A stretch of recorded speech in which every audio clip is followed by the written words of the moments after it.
दिल्ली के मुख्यमंत्री अरविंद केजरीवाल ने आज अपना एक वीडियो जारी किया और कहा कि हमारी पार्टी के सभी नेताओं को जेल भेजने की साजिश की जा रही है, क्योंकि हमारी पार्टी की सरकार ने दिल्ली में मुफ्त इलाज की व्यवस्था की, सरप्लस फ्री बिजली दी, यही सब हमारा कसूर है। केजरीवाल ने हाथ जोड़कर प्रधानमंत्री से कहा कि कल वे 12 बजे अपनी पार्टी के तमाम नेताओं के साथ बीजेपी हेडक्वार्टर आएंगे। आपको जिसे जेल में डालना है डाल देना, लेकिन ये याद रहे कि आम आदमी पार्टी खत्म नहीं होगी, क्योंकि आम आदमी पार्टी एक विचार है। हमारा कसूर ये है कि हमने दिल्ली के अंदर गरीब बच्चों के लिए अच्छी शिक्षा का इंतजाम किया, सरकारी स्कूल शानदार बनाए। ये नहीं बना सकते, इसलिए ये सरकारी स्कूल दिल्ली के रोकना चाहते हैं। हमारा कसूर ये है कि हमने दिल्ली के अंदर मोहल्ला क्लिनिक बनाए, सरकारी अस्पताल बनाए, लोगों के लिए फ्री दवाई का इंतजाम किया, अच्छे इलाज का इंतजाम किया। ये नहीं कर पा रहे, इसीलिए दिल्ली के अस्पतालों को और मोहल्ला क्लिनिक को और इलाज को रोकना चाहते हैं। हमारा कसूर ये है कि पहले दिल्ली में 10-10 घंटे बिजली के पावर कट लगते थे, हमने 24 घंटे बिजली कर दी। ये उस बिजली को रोकना चाहते हैं। हमारा कसूर ये है कि हमने दिल्ली वालों की बिजली फ्री कर दी। ये फ्री बिजली बंद करना चाहते हैं। इन लोगों के बस की बात नहीं है फ्री बिजली करना। ये हमारा कसूर है। मैं प्रधानमंत्री जी को बोलना चाहता हूं, प्रधानमंत्री जी, आप ये जेल का खेल खेल रहे हो। कभी एक को जेल में डालते हो, कभी मनीष सिसोदिया को, कभी अरविंद केजरीवाल को, कभी संजय सिंह को। कल मैं 12 बजे अपने सभी बड़े नेताओं के साथ, एमएलएज, एमपीज, सबके साथ 12 बजे बीजेपी हेडक्वार्टर आ रहा हूं। जिस जिस को आप जेल में डालना चाहते हो आप जेल में डाल लो, एक साथ जेल में डाल दो। आपको लगता है कि आप आम आदमी पार्टी के नेताओं को जेल में डाल के आम आदमी पार्टी को क्रश कर दोगे? ऐसे आम आदमी पार्टी क्रश नहीं होने वाली। आप एक बार डाल के देख लो। आम आदमी पार्टी एक विचार है।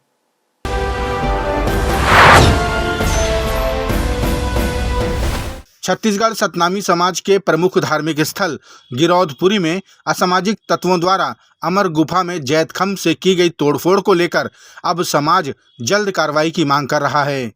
जिले के पुलिस प्रशासन ने मौके पर पहुंचकर जांच पड़ताल भी की है। शनिवार को प्रदेश के पूर्व मंत्री व सतनामी समाज के गुरु रुद्र गुरु ने प्रेस वार्ता लेकर गिरौदपुरी की घटना के प्रति निंदा व्यक्त करते हुए कहा कि पुलिस प्रशासन जल्द से जल्द कार्रवाई करे, अन्यथा समाज जांच रिपोर्ट आने के बाद कार्रवाई करने के लिए बाध्य होगा। भाजपा की सरकार बनी है, निरंतर गिरौदपुरी के साथ और समाज की भावनाओं के साथ खिलवाड़ किया जा रहा है। और गिरौदपुरी जो हमारे समाज का सबसे बड़ा तीर्थ स्थल है, जहाँ पे पूरे हिंदुस्तान से मतलब मेला के समय ही 22 से 23 लाख दर्शनार्थी आते हैं, ऑन रिकॉर्ड है ये। और ऐसे जगह पे इतनी बड़ी घटना हमारे में जैतखाम का मतलब होता है परम पूज्य गुरु बाबा घासीदास जी का प्रतीक, और उसको ही काटना मतलब यह अपने आप में एक बहुत बड़ा अपराध है हमारे समाज में। और छत्तीसगढ़ में सतनामी समाज की बहुलता है। और वो मैं इस तब भी कहना चाहूँगा कि 90 में से जो 55 विधानसभा जो मैदानी इलाके हैं, यहाँ पे डिसाइडिंग फैक्टर सतनामी समाज का ही रहता है। और अगर जल्द से जल्द उन लोगों की गिरफ्तारी नहीं हुई तो समिति की रिपोर्ट आने के बाद समाज अपनी तरफ से कदम उठाएगा।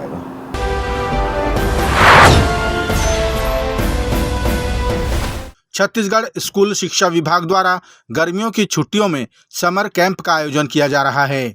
विभाग के सचिव सिद्धार्थ कोमल परदेशी ने बच्चों की रचनात्मकता के लिए सकारात्मक नवाचारी पहल की है।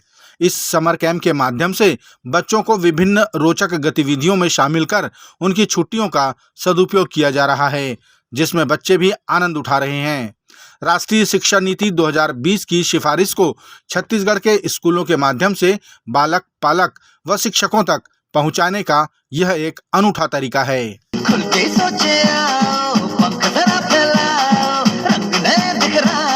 चलो चलो चलो चलो नए ख्वाब बुन ले।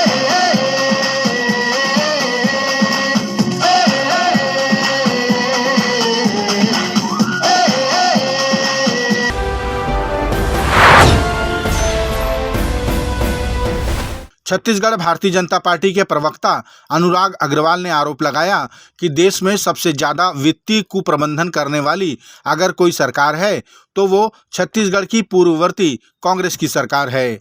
उन्होंने कहा कि छत्तीसगढ़ में कांग्रेस की सरकार 91,000 करोड़ रुपए का कर्जा लेकर भी कोई निर्माण कार्य नहीं कर पाई, इसीलिए जनता ने उन्हें 5 साल में ही सत्ता से बेदखल कर दिया। प्रवक्ता अनुराग अग्रवाल ने कहा कि जब से फिर भाजपा की सरकार आई है, तब से जनहित के ढेरों कार्य प्रदेश में संचालित किए जा रहे हैं। कांग्रेस सरकार योजनाएं ही ऐसी बनाती थी कि उसमें किस प्रकार से अधिक भ्रष्टाचार किया जा सके। आप भ्रष्टाचार का केंद्रीकरण और विकेंद्रीकरण पर ही पूरा ध्यान रखते थे। छत्तीसगढ़ की जनता के पैसे से आपने ऐसी योजनाएं चालू की जो कांग्रेसियों की जेबें भरती थी, और उसका हश्र ये हुआ कि जनता ने आपको 5 साल के अंदर ही सत्ता से बाहर बेदखल कर दिया। 91,000 करोड़ का कर्ज लेने के बावजूद निर्माण के एक भी कार्य आपकी सरकार ने नहीं किया है। जब से विष्णुदेव साय जी की सरकार आई है, चाहे किसानों को 2 साल का बकाया बोनस देने की बात हो, चाहे 3100 रुपये में धान खरीदने की बात हो, चाहे महतारियों को आर्थिक रूप से मजबूत करने के लिए महतारी बंधन की बात हो, सारी योजनाएं जनहित की चल रही हैं। और 18 लाख प्रधानमंत्री आवास, जो गरीब का हक आपने छीन कर रखा है, ये माननीय विष्णुदेव साय की सरकार में चलेगी। और एकदम निश्चय है कि जितने भी भ्रष्टाचार आपकी सरकार में, एक भी दोषी बख्शे नहीं जाएंगे।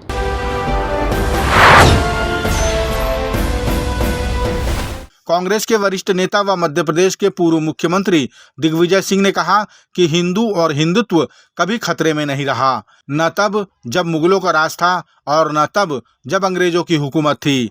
उन्होंने कहा कि सनातन धर्म इतना कमजोर नहीं है कि उस पर खतरा मंडराए।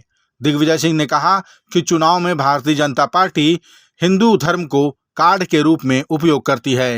भाई, ये तो अपने आप को हिंदू सम्राट कहलाना पसंद करते हैं। इनके सम्राट और इनके राज में हिंदू धर्म क्या खतरे में रहा क्या? और कांग्रेस के 70 साल के राज में, लगभग 60 साल के राज में, क्या हिंदू धर्म खतरे में हुआ क्या? क्या मुगलों के राज में या अंग्रेजों के राज में, ईसाइयों के राज में हिंदू धर्म को कभी खतरा हुआ है क्या? सनातन धर्म इतना कमजोर धर्म नहीं है मोदी जी।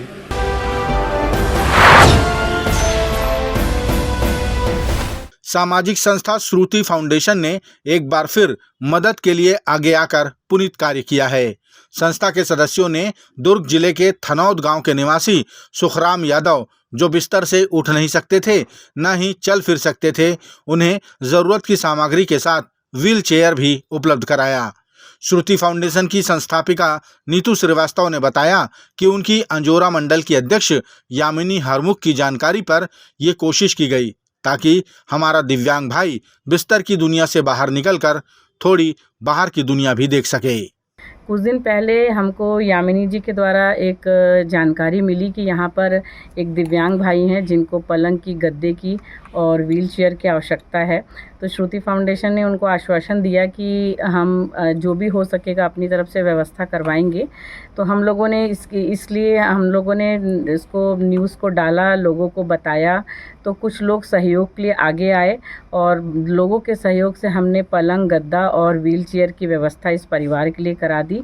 मैं उन सभी सहयोगकर्ताओं का धन्यवाद कहना चाहूँगी जिन्होंने हमको सहयोग देकर इस परिवार का साथ दिया।